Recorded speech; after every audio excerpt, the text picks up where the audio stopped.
Everybody, drop your buffs. Drop your buffs. Everybody, drop your buffs. Drop your buffs. Everybody, drop your buffs. Hello, everyone. Welcome to Drop Your Buffs podcast, where we recap the strategy, social game, and stupidity of each Survivor episode. I am one of your co-stars, as Dion likes to call it. Yes. Hannah Fleming, and I also have... Dion Alexander, but I wanted to introduce you, Hannah. I wanted to say the self-appointed prettiest girl of the White Allen Dash for Cash and winner of $10,000. Oh my gosh. Congratulations, Hannah. That is quite the achievement. Okay, why do you keep doing... Last week, you did the same thing where you introduced me with this huge accolade, and then I'm just like, and here's my friend Dion. Yeah, that's fine. And I like to pump up my friends. Okay, I'm going to come up with a bunch of accolades for you next week. Do it. That's fine. I'm happy either way. But congratulations. That's a major achievement. I'm very proud of you. That's a different story for a different day, isn't it? How are you, Hannah? How has your week been in Survivor? Right. It has been so great. We are recording this on a Thursday night. So the Survivor episode was last night. And my typical routine is that I read through all of Twitter, read all the tweets about what people thought of the episode, and then I also listen to podcasts about the episode. And so what I've been doing this season is I have been not allowing myself to listen to any podcast because I want to have my own original thoughts for our podcast. So I can't wait to share all my thoughts, get them all out there, and then I could go listen to everybody else's. So my question, first and foremost, is how do you feel about not waking up in the morning and listening to podcasts? Like, has it thrown you a little bit? There's so many podcasts in this world. I can listen to other stuff. I mean, my typical routine is Thursday morning, listen to one about Survivor, but now I have to listen to something else, like a murder mystery or something. Ugh, murder mysteries. They just got nothing on Survivor, do they? No. Nope. All right. Well, I wanted to start this week with a rapid fire round of questions. You did it for me last week, and I want to throw it right back at you and see how you cope under pressure. Okay, I can do this. All right. Are we ready for our 5 questions? Okay, just 5. I can do that. Is this going to be like Sandra and Rob just like throwing information at me and I'm going to have to process things? I mean, I feel like that's to come after this when I just get into a tangent and keep on talking. But that's fine. Right. That's good. Right. Are we ready for question 1? All right. Got it. All right. Question 1. You asked me this last week. What is your favorite season of Survivor? Oh, easy. Favorite season is Heroes versus Villains. So much drama, so much comedy. Every vote was epic. Okay, question 2. In what location would you personally like to compete on a Survivor season? In what location? Location. Yeah. Ooh. Quick. Not Cambodia. Anywhere but Cambodia. Okay, but I need a location. Are we talking beach? Are we talking jungle? Are we talking China? What are we talking? Beach. Beach. All right. Question 3. You find a large bag of rice and a clue to a hidden immunity idol with a smaller bag of rice. What do you choose? You have to take one back to camp. You either go back with a large bag of rice or a small bag of rice and have to explain why it's small. I'm a wimp. I'm going for the big bag of rice. Wow, big bag of rice. Okay, question I'm a wimp. 4. If you were on Survivor, who would you want to see for the loved one visit? Oh, don't do this to me, Dion. You want to see one person. Oh, man. Okay, so the running joke of my family is that national television needs to see my father, Dan Fleming, on TV. Okay. So He is a character in himself, and my dad needs to be on television. I think he would be fantastic. And if people don't know, my dad is from Boston. You know, he's kind of like his own version of Boston Rob, so I think it'd be perfect. I think that's a great answer. And final question. Everybody wants to know, Hannah, who is your Survivor crush? My Survivor crush? Oh, man. You know several of them, Dion. Let's go with the most random one. Okay. is uh, season 30 Tyler Fredrickson. Okay. Okay. I just think he We is have so discussed this. he is so funny, and that's just the most random, The most random, the but most random one. he's your survivor crush. Well, Tyler, if you're listening, Hannah Fleming, the self-appointed prettiest girl of the White Almond Dash for Cash. She's single and she's ready to mingle. All right. I think I just added you to Tyler, so we'll see if she gets Wow. comments for next week. Well, Thanks, thank you Dion. for playing for the rapid fire round. Are we ready to get into this week's episode of Survivor? Yeah, so at the end of the episode, I will test you on those questions, and hopefully you will get 3 out of 5. Oh, okay. We'll see how we go. All right, so this episode started out like no other Survivor episode has ever begun. We got 3 flashes of moments from that were going to come in the episode. And I was watching with some friends and I was like, wait, what is happening right now? Yep, we got an image of the logo of Survivor, and then we Yes. had 3 rapid fire images. So what we had is we had Noura saying, you can't just sheep around anymore. We've got Aaron saying, I don't trust anyone right now. And then we have Kelly crying on the beach, being comforted by Noura. Those were our 3 shots we got. I have a question for you. Yes. Did you notice that there were 3 scenes that were pulled from the next week on Survivor from last episode? We had already seen those 3 sections of video. Oh, we had seen those videos in the last episode. No, I didn't realize that. Yep, so they're like, next week on Survivor. And then they had Noura kind of like being erratic. We had Aaron being like, I don't trust anyone. And we saw Kelly crying on the beach. So we'd already seen those. So I feel like it was just one of those like rapid fire. We've already seen this. Let's just tweak their memory. Like just give them a sensory overload and get into it. I am going to tell you something extremely nerdy, Tell me. and you just have to accept me for who I am. I always do. Okay, so I watched this Korean game show called The Genius. Genius. Did you watch it? Yeah, okay, so I got like halfway through the first season, but I love it. Okay, so did you also hear, like I did, that this was an amazing show and that you had to watch it? Absolutely, but they go for like, every episode's like 2 hours.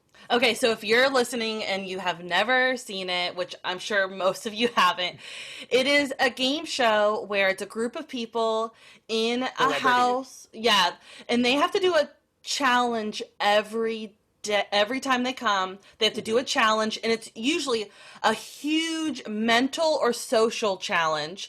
And it was an epic show, and I loved every episode.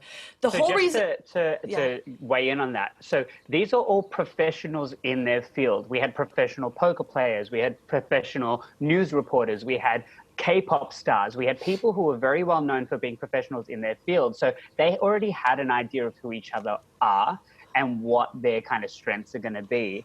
Not only that, they competed on the weekends. And after about 3 episodes, the episodes started to air on TV. So they got to watch each other in past episodes playing the game. So that completely influenced the game that they were playing. Sorry, I just needed to add it. No, it's such a cool show, and if you are interested in watching, reach out to Dion or I, and we'll send you some links. Yeah. Okay, that all to say that this Korean game show implemented what Survivor did this episode. They would show scenes that were going to come up in the episode to give you a taste of the drama and get you hooked. So, did Survivor accomplish that? Did you like how they showed those little clips at the beginning? I mean, it kind of gave me that sensory overload of like, wait, what just happened? I'm searching for these clips now. You know, And, I want to see this. Right, we got the 2 things, Noura complaining and Aaron complaining. We got those kind of right away, right off the bat, Right. but we didn't get Kelly crying on the beach till much later. So that was in the back of my head, like, all right, when is Kelly going to start crying? So it worked on me. It got me hooked. Well, it kind of makes me wonder what those 3 contestants, how they feel, because, you know, these are the things that people are being left after 1 episode feeling and started the episode feeling. Is Aaron just going to be remembered as that guy who was complaining after he was left out of a blindside? Is Noura going to be, you know, feeling like she's just this person who's erratic, and Kelly's just seems like you're crying on the beach. And Right. honestly, that's how I remember them now. What do you think about how Aaron was acting after that tribal council? I think that you gotta play it cooler. You really have to play it cooler because this is a game about being able to socially, adapt. And you were left out of the vote because people felt a certain way. Elaine said it herself when she said you weren't willing to hear it. She came out and said, you weren't willing to listen to that side And of then it. he like bit back at her about something. He Yeah, just he was playing so poorly right after tribal.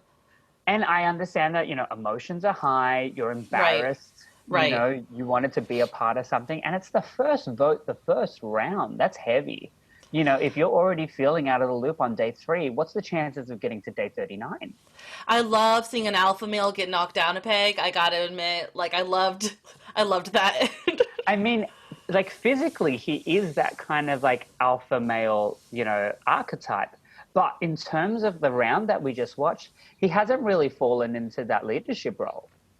He was trying to last week, but it did not work out for him. It did not work out. But what we did see is that the women are extremely happy with their position on that tribe. Oh yeah, they are. One woman in particular happens to be in a very good position.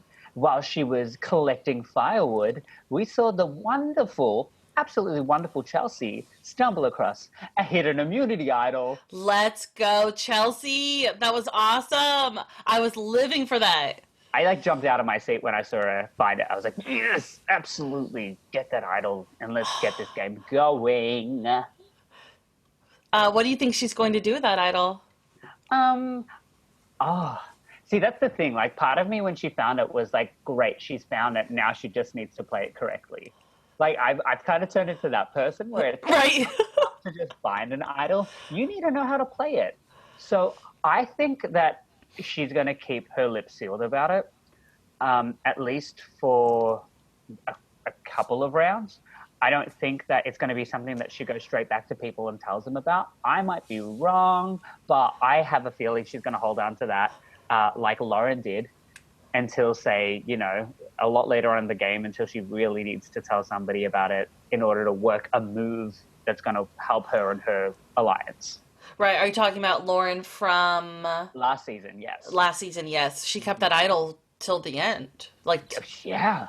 But she didn't tell Kelly about it until she needed to. And that was that like weeks later. and that was great. Yeah. We also saw Chelsea talk about how the Girls Alliance is going strong and that she's loving it, and I was loving it. I'm so in for this Girls Alliance, and I hope it can stay strong. I have a question for you. So we see this girls' alliance, these 5 women. Do you think they're going to try and pull in numbers with the men to just kind of like give them the majority and then like pick them off one by one? Because I have a feeling, like with the way that Missy was talking to Aaron and talking about Aaron, that there might be something else going on there.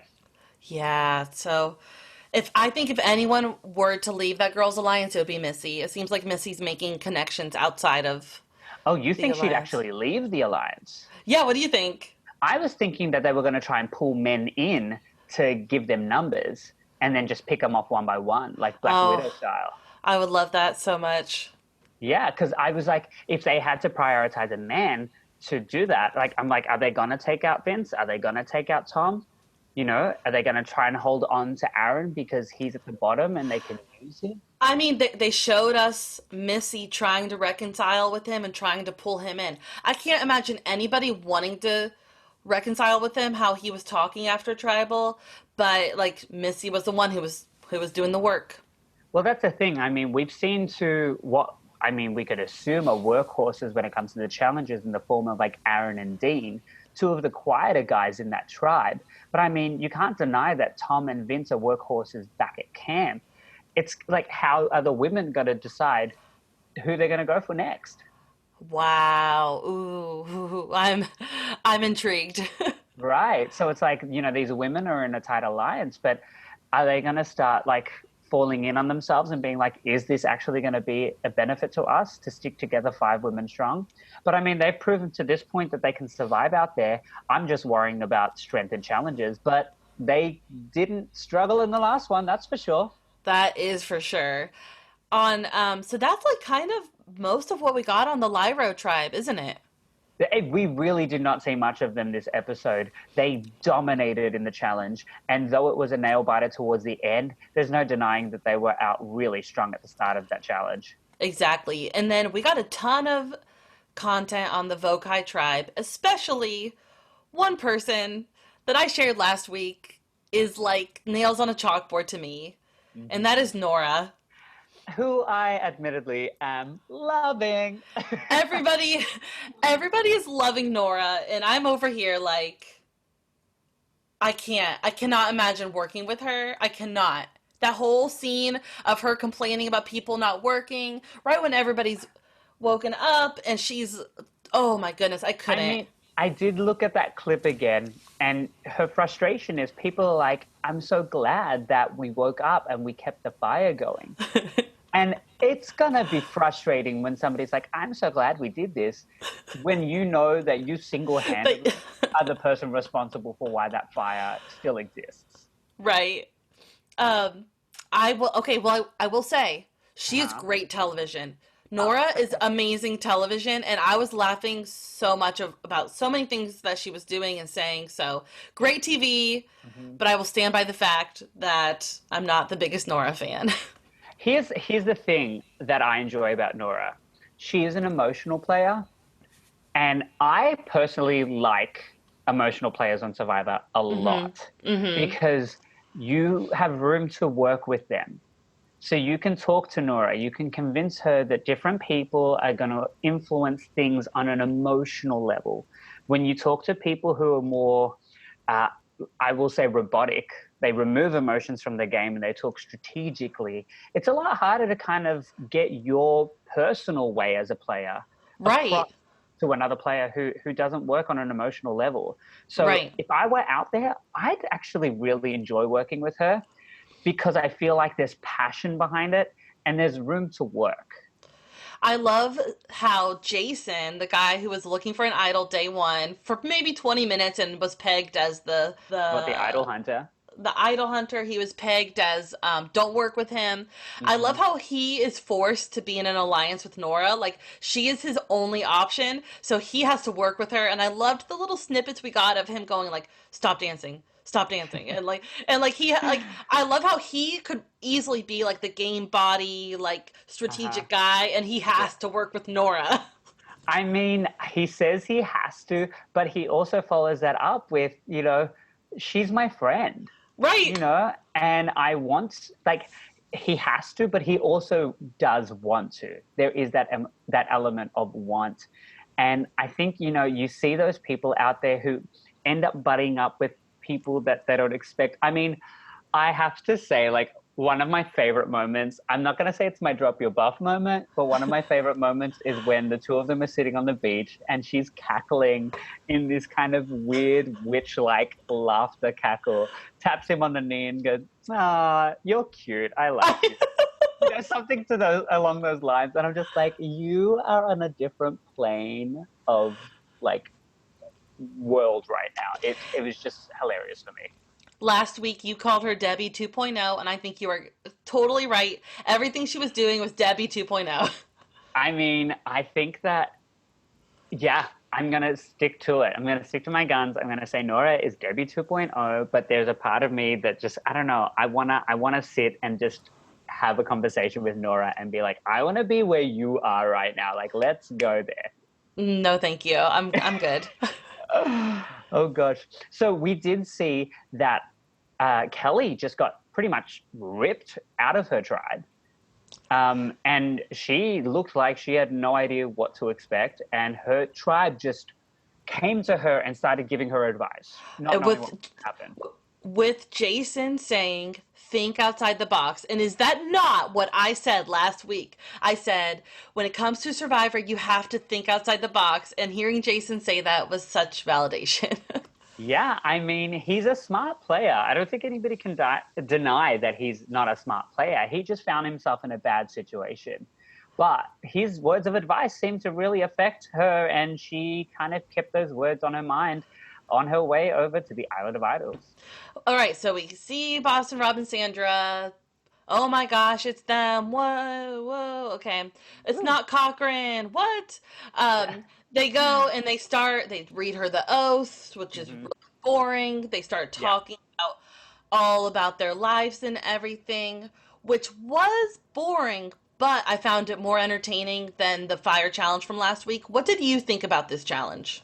Well, okay, so I have a quick question. Did you pick up when they started talking that it was going to be a challenge, or was it only when it was explained? Well, after she talked about her life, like, oh yeah, I'm a Harvard student or Mm. something about Yeah. her, she talked about her boyfriend, and then they started talking. I was like, okay, something's going on here. I thought that maybe that they were like going to be lying to her about something, or Uh-huh. that like they wanted her to lie about something and that they were going to teach her about lying. But no, Oh. it was just about listening. I picked up quite early on that I'm like, they're talking a lot and they're giving her a lot of information. This is definitely a like this is a part of it. Right. Um, so because I watched it again with a group of people, watched it by myself, watched it with a group of people, and everybody's sitting there laughing about, asking the big questions, what's your boyfriend's name? And it was so fascinating to me that other people didn't cotton on as quickly. And they were just like, why are we watching this? I'm like, no, guys, this is what this island's about. They're testing you. Like, you've already been given, the boring spiel. Like, as Mhm. soon as you hear it begins. So Mhm. I mean, I was fascinated that people didn't cotton on as quickly, and that she didn't necessarily cotton on as quickly.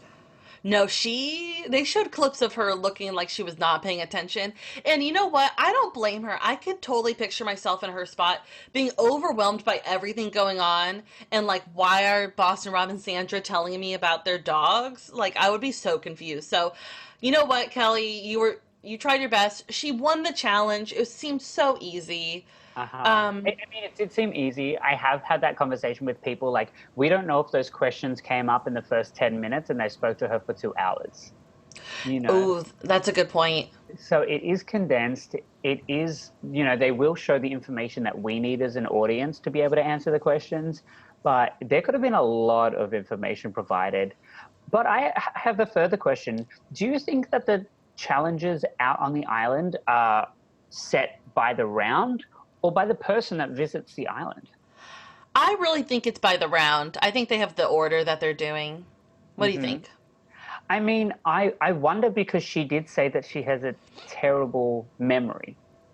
So I was like, are they going to try and test her memory because she's one of the 4 people that said they had a bad memory? So if any of these 4 turn up, we're going to do that challenge.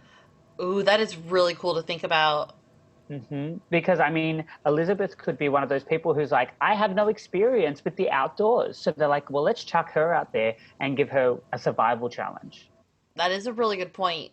That would make sense because Elizabeth didn't know how to make fire, and that was super weird, and maybe that was her lesson. Yeah.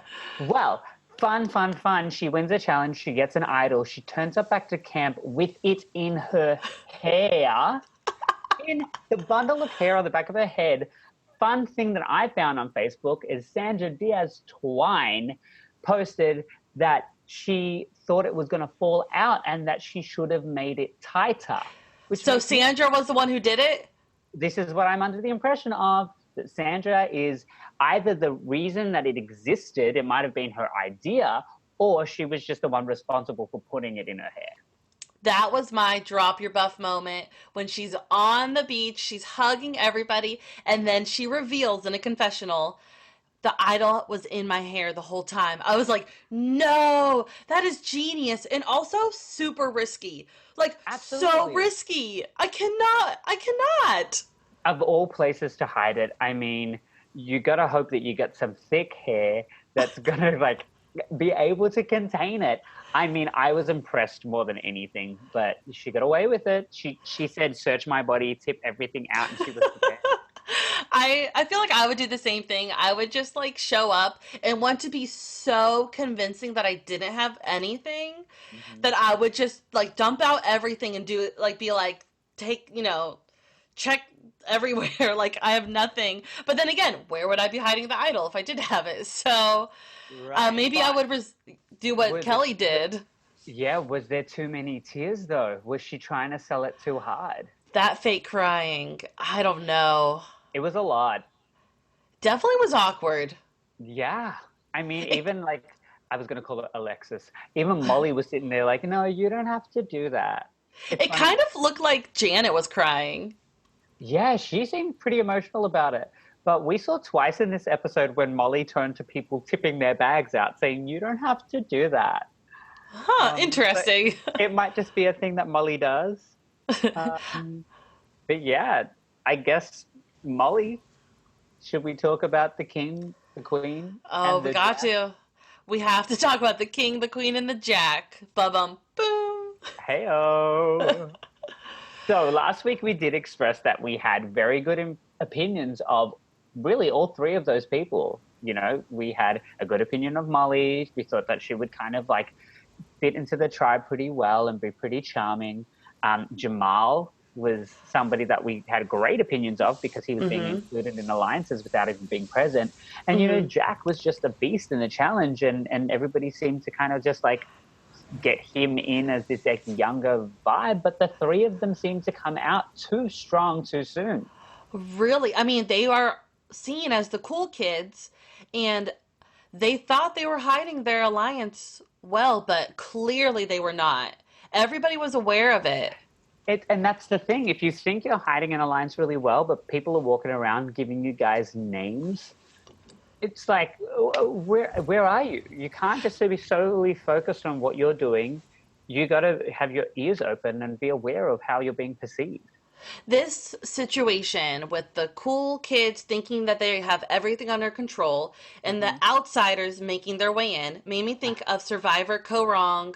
There was a beauty tribe, a brains tribe, and a bronze tribe, and the Yes. brains tribe had 6 people, and there was like pairs of two Hmm. that were in like alliances, and there was this one pair that thought they had everything under control, and it was a girl named Julie or Julia, and Hmm. the guy that looked like Obama.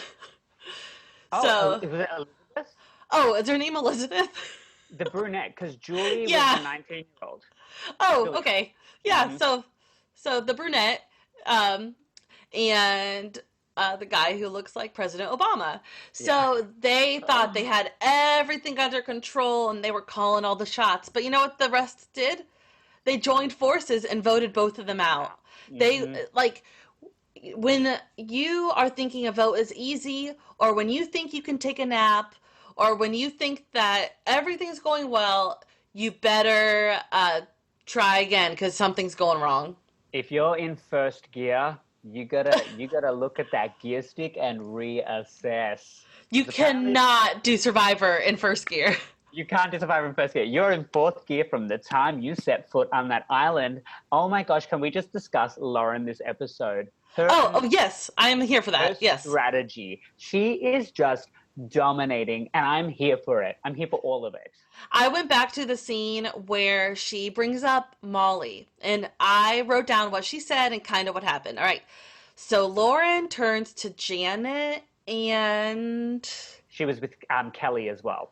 Kelly. She goes, "What are your feelings on Molly?" And then Janet is honest about what she thinks. She says she's a really smart player and she has the men in the palm of her hand. And then Lauren says, "She has that effect on all of us. It's time to get her out." And here's the thing, this is what I said about Lauren last week. She's really good at talking to people, hearing them out, and just kind of like assessing the situation. But she one-upped it this week where she took that information and she just kind of raised it. She's so like, I here's hear the you, I'm going to raise you. so here's the question. Was this the right move at the right time for Lauren? I say absolutely. A lot of people would argue with me that she was in an alliance with Molly, and that it was unnecessary to start picking from her own alliance. But as soon as there's mistrust within the group of people that you're working with, is that going to actually benefit you getting forward, or are you going to be at the bottom of a pecking order? Especially she sees Molly having an effect on everybody, and she sees that core trio happening. Like, Lauren needs to, one, be at the top of an alliance, and two, get rid of other tight alliances. So I am a fan of this move. I think it's a great move. You also had the highlight of, Noura saying that Molly does nothing around camp, and then we had a great shot of her attempting to cut a coconut and like, putting a dent in it. She Loved it. really wasn't a contributing factor to the tribe other than being a nice person. And really, is that a reason to keep somebody around? Yeah, no. And I think, honestly, I don't think that she ended up being as nice as she was perceived by the end of the episode. We saw the three of them. Well, to be fair, we didn't see much of Jack. He was just kind of lumped in with the three of them. But both, Molly and Jamal had some pretty, fighting words, and, they had a bit of a bite to them as well. And it wasn't really enjoyable to see how they spoke to people at Tribal Council. Right. I like how Jamal answered Jason's question about being in first gear or being in fourth gear or whatever. Jamal says, I'm playing in first gear right now. And Jason says, well, I'm playing in fourth gear, something, something. And I like Jamal's response, I feel like he answered it nicely. And he kind I of, feel the opposite. I think he was horrible. I think that he spoke down to him as if like you're in that spot and I'm up here, so like get off my back. I thought it was vicious. I support Jamal and his response. What? I think he's like one of the biggest villains this season. No. Oh, absolutely. Are you kidding? The way that he was like just taking a nap and walking around like he owns it. This dude he's got another thing coming to him. I reckon he's the next one out. Oh, he's so precious. Precious, he's a villain. The way he was the gum on the bottom of his shoe. It was horrible. I would never want anybody to speak to me or you that way. You think that you would sit there and take it if Jamal turned to you and said, you are in that position. You are in fourth gear. I'm going to be here and I will deal with that when it's my time. I would turn around and say, excuse me? You're right. Okay, fine. I mean, that's just my opinion. I know shocked that you actually think that it was nice. I thought it was.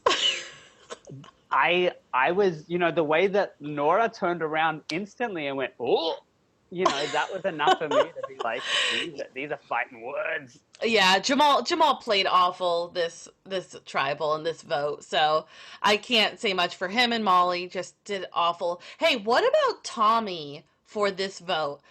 Wow, we got the clip of Tommy saying, I've got to take teacher Tommy and put it aside, and now I need to be survivor Tommy. And I started thinking, what is teacher Hannah and what is survivor Hannah? And what's the difference? So I started thinking about that. But like, what was he saying through saying that? What is teacher Tommy?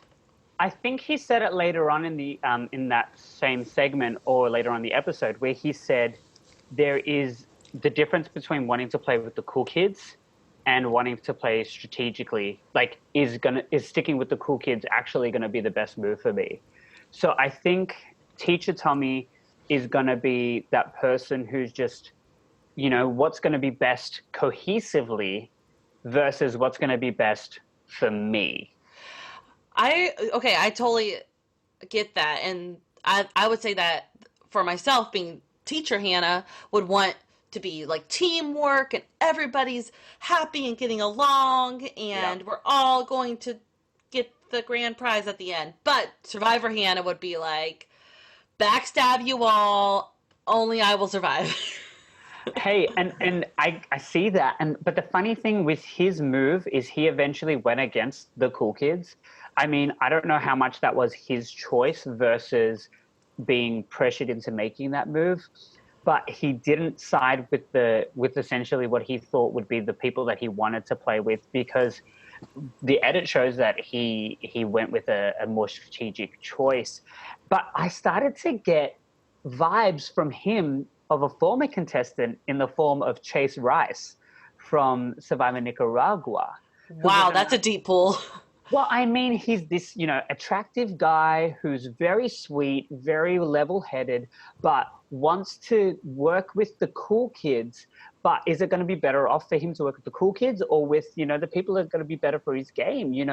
We saw him get to the end and make a jury of these cool kids who were all essentially, beat up with how he made it to the end and they didn't. And the other guy won. So I'm kind of wondering if Tommy's playing a smarter game because he's getting rid of the people that are sure he's friends, but are they going to respect his gameplay in the end the way that someone like Janet would respect his game, the way that Lauren would respect his game? So I think he made a brilliant move because we've seen it play out before that, it didn't have a benefit for Chase, but it might for Tommy. Yeah, I mean, I've been trying to think about whether this was the right move for Tommy or not. I didn't like how he said to Janet, "Oh, we're going to do this now. I have Jack and Jamal in my back pocket." Like, I don't think you should ever admit to someone who you have in your back pocket. That makes your target huge. Yeah. Like, That's "Oh, I'm in an alliance with you, but I also have these other guys on the side." Right. And it was a risky move. And I think that might have also been a motivator for him to actually vote them out to kind of prove, you know what, I'd be willing to vote these people out because I'm more loyal to you. At the same time, is that a risky move that you've shown your cards? Because if you're willing to go against your closest allies, are you willing to turn on anyone? It can be seen from so many different angles. But we saw, again, we saw Tommy being seen as a strategic player, not necessarily a social player. I mean, he's getting along with everybody, but I mean, we see those kinds of players. We see the social yet strategic players. We've seen that in, the form of Earl Cole. We saw that in Tom Westman. These are very strong strategical elements to playing a really solid game. And I think he's doing very well. I think so too. I think he's playing it great, and he's doing what he needs to make it each vote. And also, let's give it up for Janet, who has survived the first vote. The stereotypical old woman survived the vote, and she is killing it. I get very Mad Dog vibes from Janet. I think she's so cool. They get a real kick out of her, but she can actually keep up with the pack, and she's proven that. They got her out there in the first challenge doing a lot of the physical stuff. She's not holding them back. I think that they're keeping her around. There are bigger people to be, to concern themselves with. And, you've got people like Jason and Noura who won the outs, and it's not Janet. So kudos to her. Yeah, good job, Janet. Yeah. So for me, it's like you see, okay, so we've talked about how Noura and Jason are on the outs, but they didn't end up going home. We ended up seeing Molly say goodbye. Speaking of Noura being on the outs, I literally had to write down a quote of hers from the episode. Like, I could not believe this came out of her mouth, and I love it, but it's insane. Are you ready for it? Tell me, I can't wait. Okay, so she says, she's talking about how she's different, all right? She goes, "I stick out. I don't like to stick in. And when I don't fit in, I'll forget those people and I'll fit out."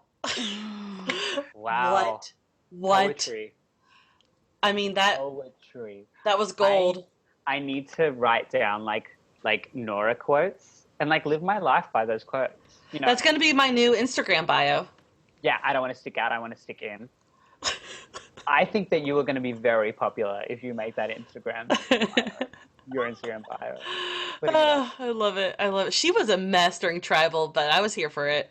Okay, so I had my sister actually bring up this point to me. I was talking to her earlier on the phone, and she mentioned to me that we didn't get as much commentary from Boston Rob and Sandra about the contestants at Tribal like we did last week. Last week they were doing a lot of, oh, that person's really smart or this and that. I mean, the one thing we saw was that they said that Jason was trying really hard. Yeah, they noted that. But other than that, we really didn't get much of their opinion on that tribe. All we got was my drop your buffs moment. which was their shocked faces when Molly was getting a majority of the votes. And I know that I keep on going to the treehouse for my drop your buff moments, but they literally dropped their jaws in shock. And the fact that the two of them could have been blindsided, like that's ginormous. I love it. And the quote of the episode for me was Sandra saying, "Wow, they played her ass," because she obviously was being told all the right things, and then she just got sent home, which I was thrilled about. Absolutely thrilled. Yeah, Sandra was impressed, and that means that's a good thing when Sandra is impressed. And that there's a picture of them with their jaws dropped that has turned into a meme. I believe that just the roller Aubrey, coaster? yeah, Aubrey Bracco might have put it on like a picture of Splash Mountain from Disney World, and And they're in the front carriage. yeah, it looks so funny. So maybe I'll tweet it on our Twitter, Drop Your Buff Pod, so you can see it as well. Yeah, and I mean, there were some great moments this episode. Even just in the challenge, having that ladder fall 3 times. I'm like, Oh my gosh! I like was cringing every time. I was like, no, oh no. well, here's my thing. Like, if you watch it, like Molly was climbing up the ladder when it was like this. When it was sideways. It was sideways. I'm like, okay, it might be easier for you to crawl forwards, but the weight's now over there. Like, wait for the ladder to be standing up, Molly. So my question is, did her vote out have more to do with her challenge performance and her performance at camp than we actually got an edit for? You know what? I mean, that is a very underrated element of voting someone out. Like, those definitely had to play in. I mean, if they're going to choose between Jack, Jamal, and Molly, they're going to pick Molly. Right. Like, that's it. And you know what? It just seemed like okay. So I actually got glimpses of Sugar in parts of Molly at camp and stuff like that. Like that kind of like awkward laugh, which is like like that kind of thing that right. Sugar, we saw that in Molly, where it's kind of like oh well, like it was just like oh well kind of laughter, where it's like ignore that person. But we saw that when she kind of turned around and said, "I feel innocent right now because I was asleep." And of course, Noura is going to be annoyed by that because I was awake all night. And then I was annoyed by that too. Right, but then she turned around and said, "This is why it's not fun to pick on me. I don't really care." And my whole take on that was Noura picking on you, or was she just stating facts? I mean, she was just. It didn't sound like she was like trying to like pick on her. Like I feel like picking on somebody is taking elements of them and using them against them. But she just said, "Well, I did that and you didn't." That's fact. I think that Molly is used to getting her way a lot with her pretty smile and her cute laugh. And we heard her call tonight, Parvati. I understand that. Do you get that as well? Yeah, my pretty laugh, you were saying Parvati. Yeah, so we heard her get called Parvati 2.0 this episode. Yes. I have some thoughts on that. Do you have any thoughts on her being called Parvati 2.0?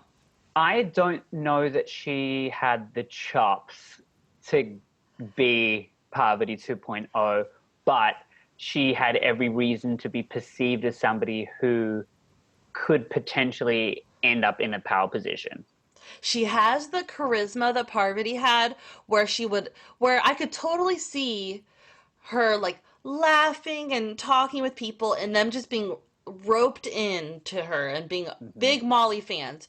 But what she lacked that Parvati had was the self-awareness, and like Parvati would have smelled that vote coming from miles away. Parvati would have known what was going on and figured it out because her awareness and perception is killer, and Molly did not have that. I would refer to Molly as Parvati underwater, where they're putting all their energy in, but they're just going so slowly and not making ground. Like same intentions, but just not cutting it. Just not cutting it. You mean like those nightmares where you're trying to run away from something and you're like going in slow Absolutely. motion? Yeah, and that's the thing. You're giving it everything, and it's just not making ground. Sorry, Molly, this is your nightmare. And it was. We saw her go home, and what I thought was fantastic was that her final words were something along the lines of, I wrote them down. I wrote them down. Well, I didn't write them all down, but I wrote the one line that just killed me. final She line. says, she says, I truly don't know where I went wrong. I guess I got cocky and I've been humbled. Boom. Beautiful. That's what we want. That's what we want out of a Survivor episode. That's what happened, Molly. She got cocky. How does that humble pie Yeah. taste? She got cut. So we got scenes from next week. You know, we saw tons of stuff, but is there anything else you want to say about this episode? I will say that when we got back to camp from Tribal Council, we saw Vince lose it. We saw him turn around and say, "Who the wrote my name down?" When we all very well knew who did. I think he kind of likes the drama. I'm interested to see where we go with him because he kind of came across as this really sweet, kind of character. But I actually got glimpses of Colton out of Vince coming back from Tribal. You try, but you cannot hide your true self on that island. And Vince is a drama queen, and he can't hold it back anymore. He's ready to play, and he's going to use any opportunity to call somebody out in order to further his own games. Gosh, I love this cast so much. The fantastic cast. These 2 episodes have been incredible. We've seen some huge power players. We've got a lot out of a lot of the contestants. We saw very little of Elaine this week, which isn't a bad thing. It also means that she's not being too social and likable. We saw very little of Elizabeth this episode, but we saw a lot of her last episode. So, we got 3 female power player edits on that tribe. We got more female power player edits on the purple tribe. I love it. Bring it. Bring all the female power players. I have a hard time thinking that we're going to see a man win this season. I mean, this is round 2, and it's very early days, and we've already seen 1 man and 1 woman leave. But I'm going to say a woman's winning this season. I will put my stamp of approval on that, and yes. Oh, man, I hope so. Me too. All right, I'm pumped for next week. It feels like it's been a drought since we've had a female winner. It has been, and I think that we're ready to kind of see not just a woman kind of get to the end, but a woman dominate and get to the end. Right. Yeah. So looking forward to next week. We have someone who cuts their hand so bad that she says she can see her bone, which I think was Karishma. Yeah, well, here's the thing. They had her face down. It was all black hair, and they were on that tribe, and that's the only person that I can assume. I mean, it wasn't, it could have been Chelsea. Oh my gosh. I've actually been in that predicament before where I broke one of my fingers and it looked really gross and I was about to pass out. And did you remember that little clip they showed where her head is on the ground like that? Like, yeah. I was about to pass out, so I had to put my head between my knees and people had to fan me. I was so dramatic, but I couldn't help it. Person said that they could see their bone. Yeah,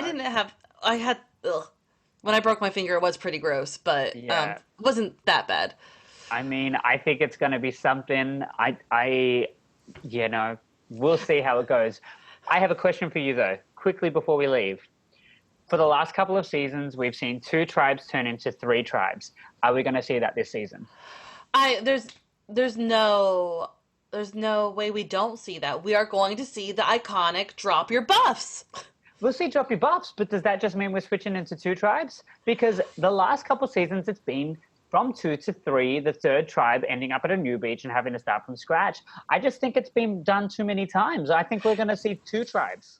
I would not be surprised because they didn't do a marooning this season. Maybe Survivor's going to mix it up. Maybe they'll mix it up. I really hope they mix it up because if we get 3 tribes, it's just expected now. I want something fresh. I want something new. I want to see them mix up 2 tribes into 2 tribes because that's where you end up at a merge with everybody having met somebody at least. Some people completely miss each other when it comes to 3 drives. Right. I am looking forward to next week when the Island of Idols test is that they have to sneak onto the other island, someone else's Yes. beach. I cannot wait to see what that entails. It sounds ridiculous, but I am ready does. for I'm ready for sneaky. I mean, the last time we saw people end up in the other camp was Survivor Cook Islands. They got onto their kayak and they ended up at the other tribe's camp and just decided to see their neighbors. I'm pretty sure since that season went down, they've kind of called it that that's not allowed to happen anymore. But I mean, this is a test, so I'm extremely intrigued. You are such a super duper fan that you could just pull that reference out of nowhere. I mean, how can you not remember Cowboy turning up to their camp and pretty much sitting by their fire and making himself at home? And everybody's like, what is happening? It's just such a memorable moment for me. Oh, I love it. All right. Well, Dion, that's all the thoughts I had for this episode. You know what? I could talk for hours, but I think I'm tapped out right now. You know what? I am so excited about talking to you as much as the tribes were excited for spices. They were scarily excited for spices. Not only was it an immunity challenge, which I didn't even realize until the end of the challenge, because they were so excited by spices. I thought that's all they were excited for. So I take that as a compliment. Thank you so much for being that excited to collaborate with me. You bring spice to my life, Dion. Oh my gosh. Are you my secret spice girl crush? What's going on right now? Oh my gosh. We're just yabbering along. All right. Always a pleasure. Send us off. All right, guys. So make sure you subscribe to our podcast wherever you listen to podcasts. Wow, it's so weird saying that. You can find us on YouTube as well, where we have this whole conversation recorded. Our channel's called Drop Your Buffs, Survivor Chat with Djon and Hannah. Dion's handle is Djon Alexander. Djon is spelled D-J-O-N. My handle is Hannah Gilia. Gilia is spelled G-I-L-I-A. And our podcast Twitter handle is Drop Your Buff Pod. Djon, I've got nothing for you. But that's all right. I'll try again next week. All right. Bye, everyone. Bye. Everybody, drop your buffs. Drop your buffs. Everybody, drop your buffs. Drop your buffs. Everybody, drop your buffs.